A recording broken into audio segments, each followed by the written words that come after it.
بدر کی شکست نے مکہ والوں کو ہلا کر رکھ دیا تھا۔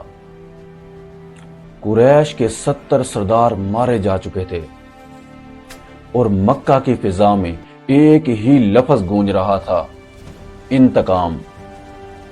ابو سفیان کے دل میں آگ جل رہی تھی۔ قسم کھائی گئی کہ جب تک محمد صلی اللہ علیہ وآلہ وسلم سے بدلہ نہ لیا جائے سکون نہیں ملے گا۔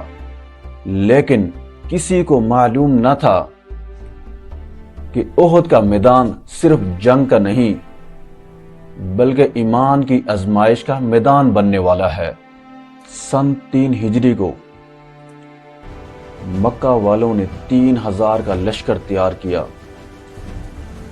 200 گھڑ سوار سپاہی، 700 ذرہ پوش سپاہی اور عورتیں بھی ان کے ساتھ لائی گئی تاکہ کوئی مرد پیچھے نہ ہٹے۔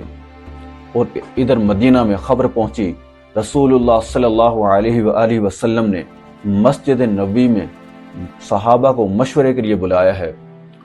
کچھ بزرگ صحابہ رضی اللہ تعالی عنہ جن کی عمر زیادہ تھی، ان کی رائے تھی کہ مدینہ کے اندر رہ کر دفاع کیا جائے، لیکن نوجوان صحابہ جن میں حضرت حمزہ رضی اللہ تعالی عنہ بھی تھے عرض کرنے لگے، یا رسول اللہ صلی اللہ علیہ وآلہ وسلم، ہم میدان میں نکل کر مقابلہ کریں گے۔